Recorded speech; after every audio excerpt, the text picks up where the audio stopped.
Welcome to the Underestimated Club. I'm Sarah. And I'm Alex. We're two moms and founders who've been told you can't more times than we can count, and we did it anyway. This is the space where motherhood meets ambition and where business dreams are built between meltdowns and deadlines. Each week, we pull back the curtain on the messy, magical, and often misunderstood world we navigate as women who are constantly underestimated.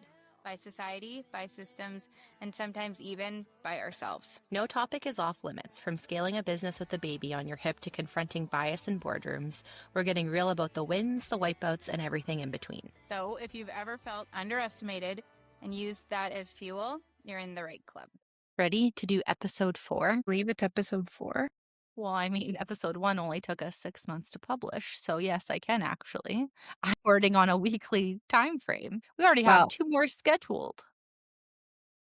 Today on Spotify and also on Apple Podcasts. Currently working from home with a 7-year-old who does not have school today or yesterday. We're making hamburger soup. What else are we doing? We're navigating our puppy parenthood, which, as we know, I needed to add something else to my plate. My friend Mackenzie from the HR Advantage said depression can't hit a moving target, and I will now be living by this phrase. Thank you. I almost spit my drink out. I know, it's truly a gift being this funny, but anyways, here we are. But I mean, I don't regret getting the dog. But you're 3 days in. What are you going to do? She's coming. She's coming with us to Kelowna next month. Well, what's going to happen? You can't leave a dog in a hotel room. Well, I already put it in Tyler's calendar that he's babysitting when we go to our event. Does he know that? No, he doesn't. Okay, so let's talk about why it took us so long to publish our podcast and how we're doing mentally. Well, mentally, because I just got a dog. So there's that. Let's talk about what's been going on the last 6 months. So we filmed a podcast. We filmed a couple podcasts. We were going to start launching it. And then we just basically had a few mental breakdowns one after the other. We rotated. Yeah, I feel like a few would be an understatement. I felt like it was a daily mental breakdown in a different way. For example, in August, I think when you went away to Victoria and you spent way too much time in a spreadsheet, you began your downward spiral there. And then you brought me into the tornado, and then we sank to the bottom and cried every day and didn't sleep. So it felt kind of like the podcast was the last on the list because we're just, trying to survive. And I would like to say that things are better. They're getting there, but it's still not great. So apparently you can't build a podcast when your body is telling you no.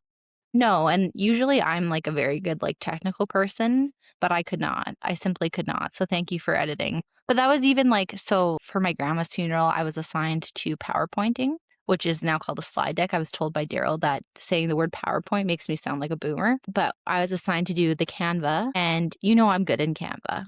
I'm a Canva queen. I know what I'm doing in Canva, but Canva, please sponsor us. But that I literally took 3 weeks to do something that could have taken me a day, but I just was so overwhelmed that every time I would go in there, I was like, I can't do this. So this is kind of how I felt about the podcast. Well, I also feel like we just kind of vanished and went into our own survival mode, basically. Yeah, I would agree with that.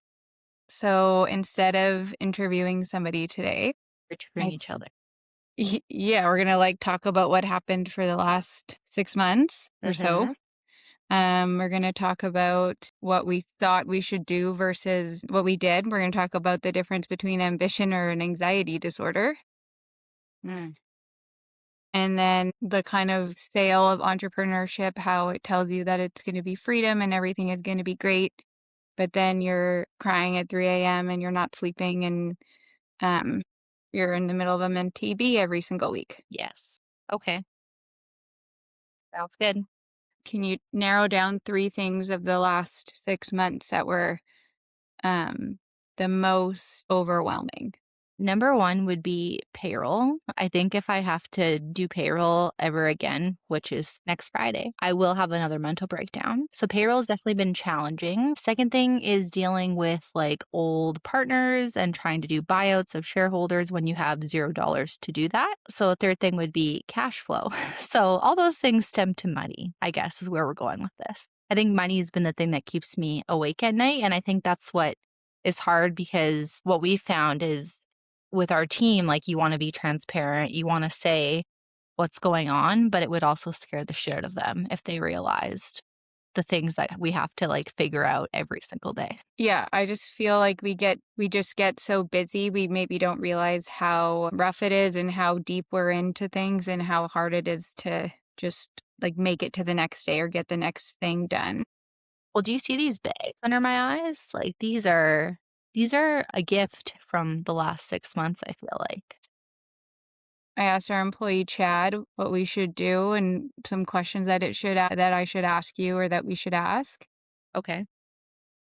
And the one that, like, was my favorite for this first part was, were we building a brand or collecting stress like Pokemon? Both. I think they're simultaneous. I don't think you build a brand without stress. And that's why lots of people don't do it. But I saw this really interesting thing yesterday, which I think I sent to you on Instagram, but it was just talking about like how you need to build with someone that's like as motivated as you are. Otherwise, it doesn't work. Did I send that to you? The thing is that we have about 20,000 Instagram messages a day. So I was going to try and pull this up before this, but here we are. Okay, so the thing that I read yesterday that I found very interesting was that basically when you partner with someone that just wants to ride your coattails, it can be really exhausting because they're good at just like watching you thrive from the sidelines.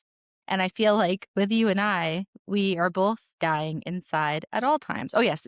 It's called Be Very Careful with Founders Who Won't Work as Hard as You. And so it says they flatter you, they partner with you, they use you for their benefit, but they don't carry their weight because they know you're capable of greatness.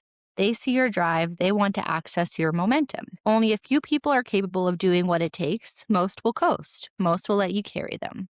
Don't buy from them, don't work with them, and definitely don't partner with them. The flattery of a lazy person is dangerous. It looks like respect, it feels like alignment, but it's extraction dressed up as partnership. Your time is your most valuable asset. Spend it with people who match your work ethic, not with people who admire it from the sidelines. Surround yourself with people who push you harder than you, challenge your thinking, make you better by proximity. That's us, right? I think. I feel like we both work hard in different ways. Like I've Yeah. been doing a lot more of like the branding, marketing, rebrand, SEO, website garbage. And you're like, hi, write a job description, ADP, yell at me. Then we make up and then we're friends again. I mean, we've been passed off to so many different people there because I think other people give up on us. Yeah, but I mean, like, no one is delusional as we are, which I think is our superpower, but also our kryptonite, which is why we have mental health issues. Taking your ADHD medication every day. Yeah, I had to start taking it with my breakfast because I kept forgetting, and then I would take it later in the day and I didn't sleep. I think that's kind of funny that the cure for people that have ADHD is to remember to take something every day. Yeah, Because right. I haven't taken mine at all this week because I just feel like I'm overstimulated. So I'm like, I don't know if I need, but I probably should. Like, you don't need any more. Yeah, I feel like I've just been, yeah. Anyways, I probably should, but So when you're stressed, how does it show up for you? What does it look like? How do you recognize it? usually I'm just like so exhausted, as you know. I can't even function as a human being. I'm a big believer in daily naps and not long naps necessarily, just like, 30 minutes to an hour.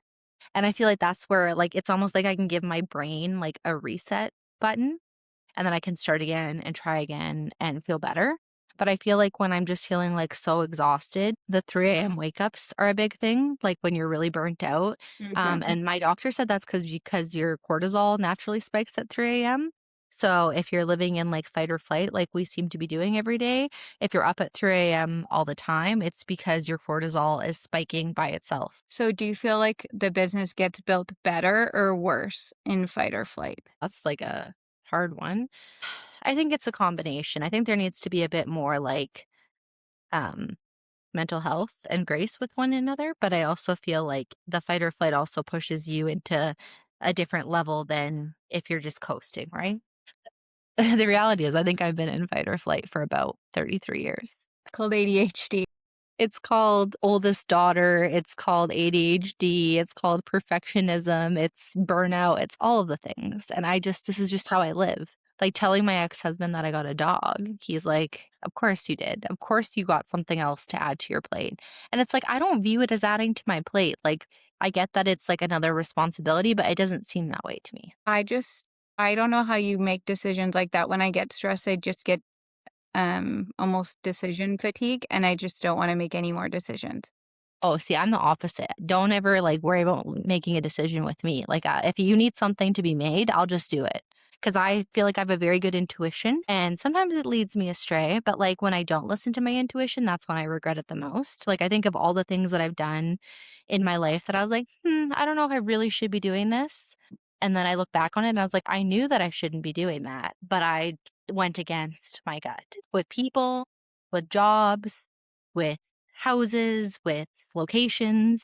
Like with our Calgary location, we had been working on that for 8 months and it fell apart at the 11th hour. And I could have just been like pissed off and devastated about it. But I actually was like, no, I feel like this is for the best because it wasn't like it was, if things are constantly that hard where you're literally like never getting through and like it's not working out, it's not meant to be. Yeah, I just feel like it just piles up. Like, you know, the Instagram reel of from The Notebook where Ryan Gosling's like, "What do you want? Where do you want to go for supper?" And I'm like, "I don't know. I don't know." Meanwhile, I'm like, we're going to taco time. Very quickly. I've been thinking about taco time quite a bit lately. Number one, we never got those vouchers in the mail. But number two, I feel like I haven't been there enough. So I feel like that's going to be on my list this weekend. I have the kids for the next 10 days. 10. Yes, and I already snapped this morning, so we're off to a great start. And so I was thinking there has to be at least one. We usually eat out once a week, and it's normally Old McDonald's, as Declan calls it. But I think this week it's going to be taco time. We started a new thing. It's not new. I did it when I was growing up and I just started doing it with the girls was that we go every Friday night out for dinner because I read this study and it was probably wrong. Like I probably was doom scrolling and found it, but that if you have a consistent plan on a Friday night, then you get kids are less likely to have anxiety growing up. I'm like, I don't want to pass down this trauma. Yeah, unfortunately, mine is deep in their bloodline. A Friday night routine will not be solving that. Like, if we go back generations, the shit's pretty fucked up. So, I personally think I'm doing a good job by just acknowledging that I have anxiety versus like the generations before me. No, you're fine.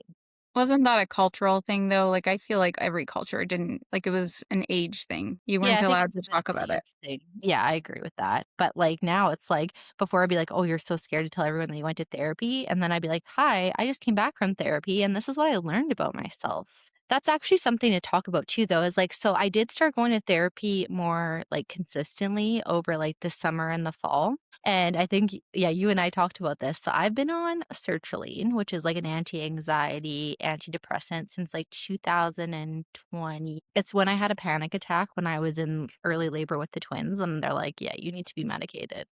And I was like, I think I do. You're so right. And then I stayed on it and it helped me a lot, but then I decided in the spring that when the sun came out, I don't think I need to be medicated for this anymore. You know, I got my ADHD under control. Maybe I don't have anxiety. And so I started the process of weaning myself off my SSRIs.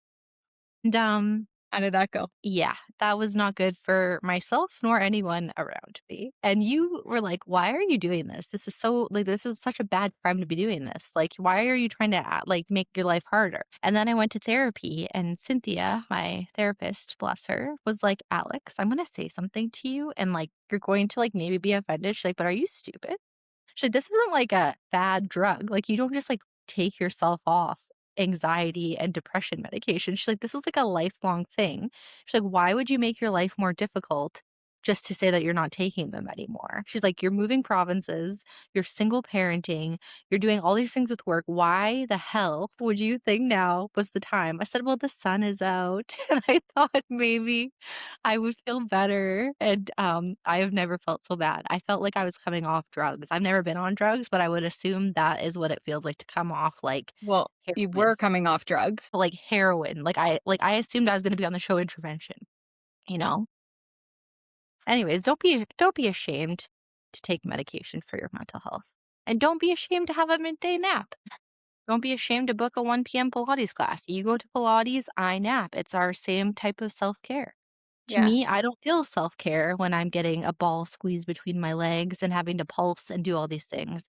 I feel at peace when my head is on my pillow and I'm listening to a murder mystery podcast.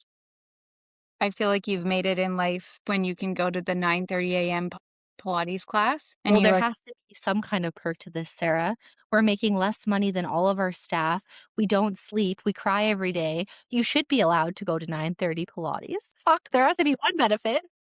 It's the only time I can go because I'm working till 2 a.m. Well, and I read this other thing about, like, oh, if you can pick your kids up and drop them off at school, like, you made it in life, and, like, that's, like, the true, like, luxury, like, "Look, I don't need designer bags. I just need to have the luxury of picking up my kids." And, like, well, I also need designer bags, but I also do enjoy picking up my kids. Yeah, I need the bag. So do you think that if you look ahead a year from now, do you think that we'll be in the same mental health position, or do you think it will get better? That's a What's tough the year from question. now? 2027? I think here's my personal take. I think that it's going to get different, it's not going to get easier. Like parenting. Yeah, I feel like historically, output, like production results have always been tied to the amount of effort you put in, and the time that you put in and the workload that you complete Mhm. historically. I don't necessarily believe that or wish that on my children, but I feel like I've felt that over the years that if I stop working or if I try to slow down, then we won't keep going places, Mhm.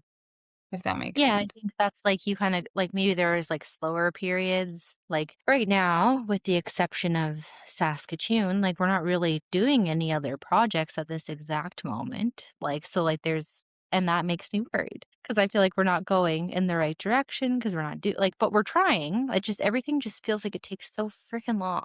Well, we've got back into the podcast, so we refocused a little bit on other areas, but if the goal has always been more locations and we're not opening a location at a time, then that it scares me a little bit. Just so you know, I'm gonna be sending, our offer to lease in Calgary. Can I read it first? Yes, that's why I said I'm sending it to you. It's only $12 a square foot, that's pretty good. What's the occupancy cost? $12. 12 and 12? Yeah. 12's too cheap. 18?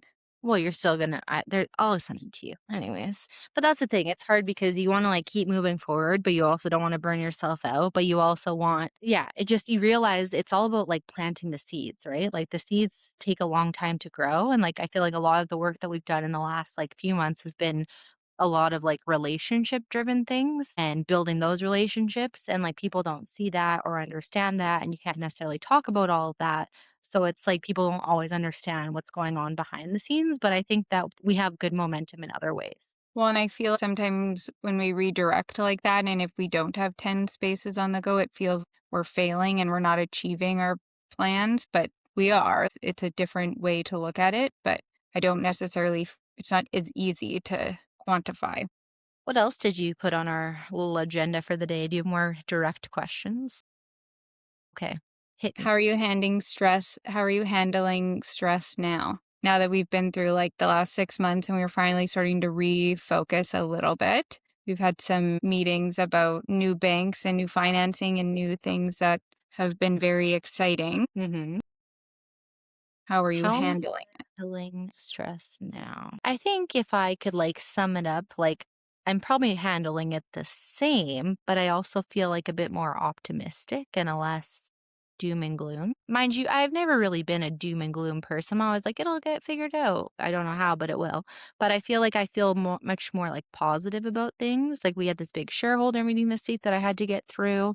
And that was really hard on my mental health, just like the anxiety leading towards that. But I realized like the more I do these things I don't want to do, and the more I have these like hard conversations, and the more I put myself in places that I don't feel comfortable, that's like when I realize like, oh, I can actually do these things. Like I know what I'm doing. So when we do our to-do lists and our to-do lists grow Your hands and then yes. hands of hands and they get long, Hmm. how can we, I guess, how do we avoid having a mental breakdown again?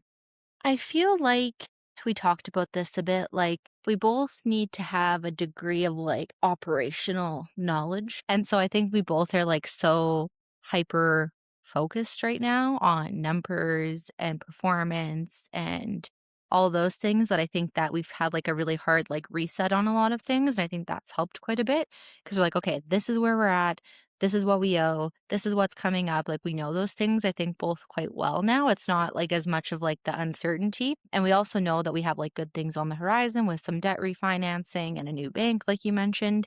So I think the biggest thing is we just have to keep our eye on the prize. And the one thing I've always looked at with even like opening the first center was like, if you look at the end goal of where you want to be, that is so overwhelming to get there. Like if you had to think about like, in 10 years from now, you're on a private jet, you have a million locations. I don't know. That's just a bad example. Besides the jet, like if you look at it in that sense, it's overwhelming, right? Like you think like, holy shit, how are we ever going to do that?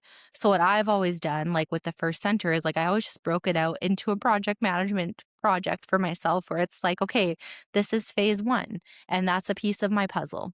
And when I have all the pieces lined up and they all fit together, then I've done it. But like everything I do is like a puzzle piece that I have to like finish and then figure out where it fits with the other puzzle pieces. And I always break it into chunks because if I look at the big picture, it scares the shit out of me. So we were in a group text with Tyler, one of our employees, and he was having his own version of a mental breakdown. I think he said, "Well, we have all these things to do," and he was group texting us like a list of things. And my reply to him was like, "Tyler, how do you eat an elephant?" Do you remember that? Yes. He's like, "1 bite at a time." I could see his face, like, shaking and wanting to smack me, but Yeah. we can only do what we can do, and, I think that part of it is normalizing that we can stop and do things and catch up a little bit for ourselves and for the staff, because I think that they get overwhelmed and take on too much, Hmm. and they might feel personal pressure to do more. Yeah. I mean, one thing I've always said to myself, like when I'm stressed out in business, is that I would probably be stressed out in a job too, right? It's just a different kind of stress. Like, obviously, there's like financial stress, like unbelievable with having your own business because everything you own is tied to said business. But it's always been the thing where it's like I knew that if I was like in a executive level position at any other company, it's going to be stressful in a different way, right? Like you're going to have to deal with shitty people. You're going to have to deal with things that you don't want to deal with. And so at least this is the stuff that like I will benefit from in the end is dealing with this stuff versus building it for someone else. But I also feel like it's funny like I was doing some bank stuff and it's like they want a T4, they wanna know who you work for, they wanna know how long you've worked there, and, like, if you're self-employed, they just don't take you seriously, yet if any of our employees go into a bank with their T4, they say, "Great, you have a job, you can qualify for whatever," and it's just so funny to me because, yeah, like, at the end of the day, like, you're gonna still save yourself in the business if things all go wrong, and if you're working somewhere, you could get let go tomorrow. There's really not that security, so I just think that's such a funny way to look at it. Yeah, I mean, choose your hard, right? Everything is hard. It's hard to be skinny and it's hard to be fat, so choose your hard. Yes, I agree. If I wanted a real key takeaway of like why of to help people based on the what you've been through, what would it be? A real key takeaway. I think that sometimes you have to focus on good enough versus perfect. I think that's where we both struggle sometimes is we want things to be perfect, which is also why we stress ourselves out.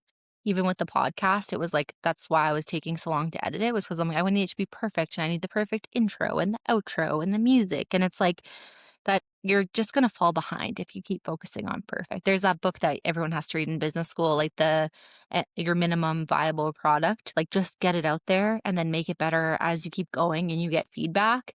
I think that's where I've struggled is like I want everything to look perfect. I want it to be polished. I don't want it to like suck.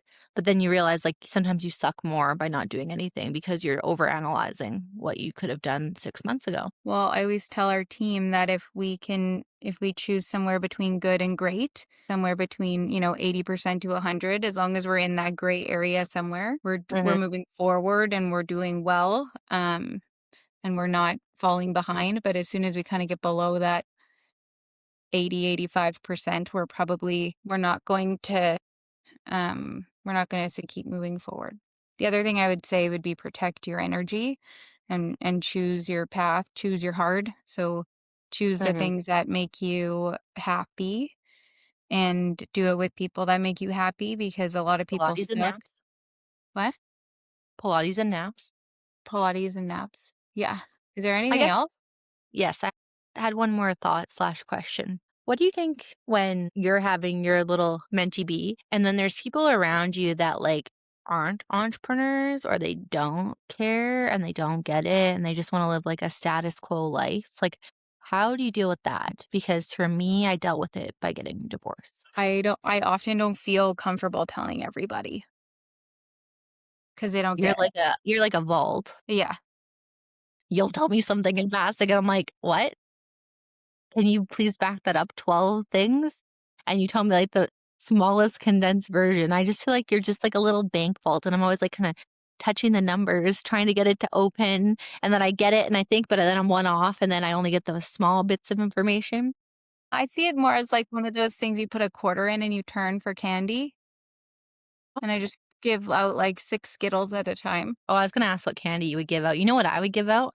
Those little, like, gummy things that they sell at the rinks. Like, I don't know if they still have them, but they're, like, pink and blue, they're, like, kinda chewy. I love those when I was a kid. That and a Barks root beer. Really? Oh, I love a Barks root beer. I don't like a mug root beer. I don't really like A&W root beer, but a Barks root beer, like a cold one from a pot machine, I would do bad things for that. Really? I like the A&W Diet Root Beer. Like, I understand the theory of diet pop, but I also just feel like, I just think it tastes better. really? I try to get into like the McDonald's Diet Coke, but I like if I'm struggling in the day, I will just go get a regular medium Coke from McDonald's and my day is better. Why? I don't know what's in it.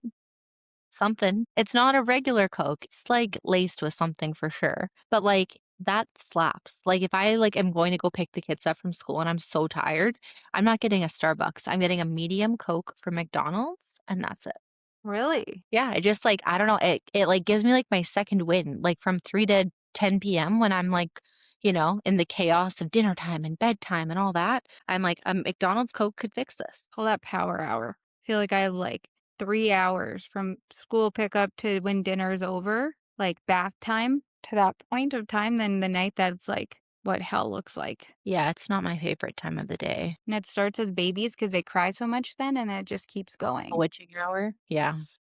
Yeah, I think back to, like, the people that don't get it, like, I think that some people are empathetic and, like, try to be, but they don't ever really come across the right way. That's why it's so important, like, to have people that actually do get it because, I don't know, most of the people that are in our immediate group anyways, is like they all have their own business or they're, like, on, like, a commission style structure where they have to, like, work for every single dollar they have, and I think that's just such a different mindset, and I find that with my friends that are in regular jobs, like, it's not like they're not stressed at work, but, like, it's just a different level of stress. Well, and it's not the same, like, it's not as I also think that it's the same with our employees, like, we have some employees that treat it like their own company, and they Mhm, feel that stress the same way.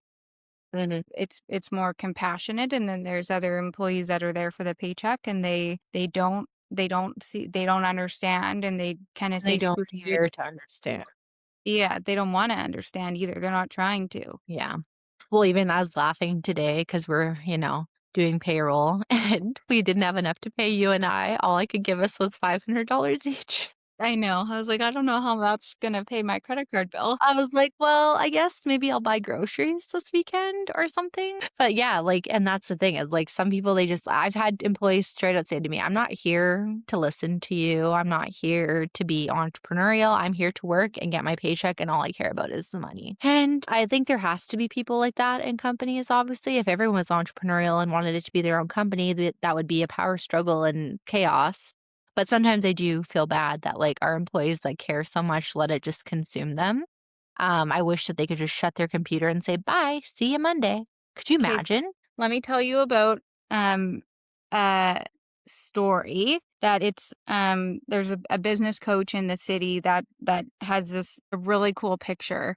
One of the kind of topics that she does is about where people are on your roller coaster, and Mhm, so if you need people like that are front row riders that are like ride or die, that'll go over the cliff, hands up with you, like over the big bump and go crazy. But if you mhm. had all front row riders, you would all like jump off, you would just go crazy. And the back row, like the third row riders, are the people that are like, what are we doing? Why are we doing this? They're super hesitant to do it. They're scared to go. They don't really want to go. They don't like change. They're not the people that do any of that. And then the middle riders are somewhere in between that are like, okay, I'll go with you, but, Mhm. and they're hesitant because who's going to do the work? Who's going to do this? What's the process to get there? And you need people in every row to support you. You need the third row riders to check you to say, are you sure? Yeah. I think both of us are probably front row riders, but I think also in our relationship, I've had to be more of a second row. Like, I feel like I have to say yes, but whereas like people that worked with me before would say that I was the craziest person they've ever met and the most like risk averse, like I would just like jump off a cliff and So you think I'm crazier than you? Is that what you're oh saying? yeah.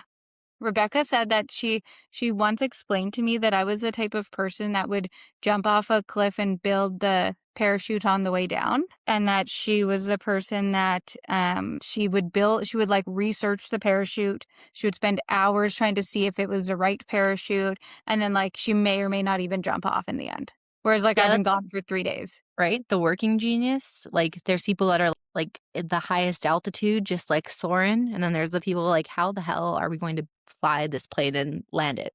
But people have to work at their own altitudes. It reminds me of like as a kid, like the computer game Roller Coaster Tycoon. Did you ever play that? You did it? My gosh, I would sit in my basement for hours and I would literally build like theme parks. And then if like your roller coaster was going too fast, they like you could lose like park ratings because people could die. Like one time there was like a loop to loop roller coaster and it was going too fast and people died. My rating went down and I was stressed about it. You never played that? No, I play Diner Dash? no. What are you Mario Kart talking? typing. Mario Kart typing? Why not Mario Kart? Where's regular Mario Kart? You learned to type and then it was Mario Kart. No? Okay. Well, I guess I was cool and you weren't. I was Diner Dash, you get like so many tables and you're trying to take orders and like serve food and then you're stressed out and then your restaurant rating could go down. so You you never just gave played. yourself anxiety as an 8-year-old to Yeah, so fun fact is I got really addicted to the computer with these games, and so then my dad got this software, I can't remember what it was called, but essentially, like, it gave me a time limit of how much time I could spend on the computer a day, so I'd have to, like, log in, and then it would, like, track my time, then when my time was done, it got taken away kinda thing, like, the computer shut off, but then I figured out what his password was, and instead of me just, like, going into his account, because if he came by and was like, "Oh, how much time do you have left?" It would say his name because it was unlimited. I just went in and would casually give myself a few more, like, minutes, and so he'd be like, "How do you still have time?" But that's because I hacked his account, and so then I was able to stay on the computer longer, but he caught on to that pretty quickly. I didn't do that.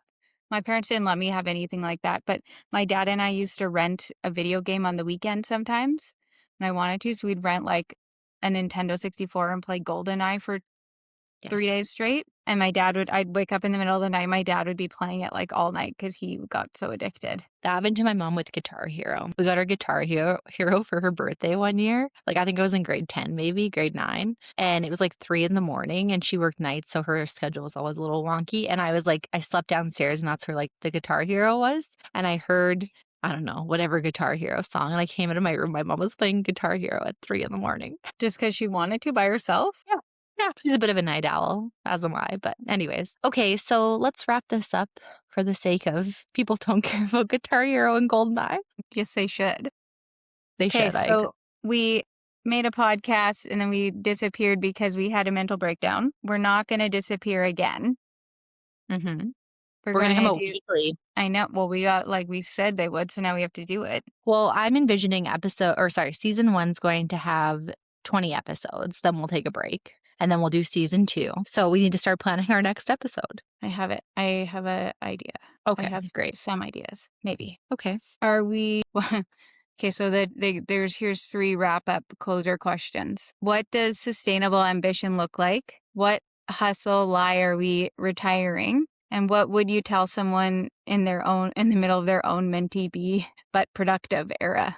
I'll choose question 3 because I hate the word hustle. I think it's so overrated. It's like balance. Like, it's such a cliche, like, Yeah, it doesn't you're exist. supposed to have it. Yeah, I think what I would tell someone that was going through their own mentee bee while in their productivity era would be that you just have to remember to be kind to yourself, to take time for yourself. And like, even if that's one thing a day that you do for yourself, I think that's important. So, like, for you, it's Pilates. For me, it's a nap. Sometimes it's a midday bath, but like, do something that makes you feel good. And also don't keep it to yourself because I feel like that's where things can get really scary is when you don't vocalize what's going on and then you implode like those little warhead commercials, those candies. Your head just pops off. Yeah. And I think that's the biggest thing. Like, I'm very fortunate that my best friend is an entrepreneur. I have you, I have other people in my circle that are business owners, but I think that's been really helpful is like no one is going to get it like you do, but having people that can relate or like even just be empathetic in the right ways is very important. What's question are you wrapping up with? I don't know. I would say just keep it compartmentalized and don't talk to anybody. So I'm not sure that's a good. That is not good advice. No, it's not. That's just what I do. Yeah, how's that going for you, Warhead? So great. Her head's gonna pop off at the end of this episode. Yeah. Okay. I just would say that we maybe need to be slightly less feral in our disasters. It's been a rough couple of months. I need some skincare. Yeah, these bags are not Chanel, but I am going for Botox on our business trip to Cologne. I already booked it. Okay, that's it for right now. See you next week. Okay, talk to you on the phone 20 seconds after we hang up on this. Bye.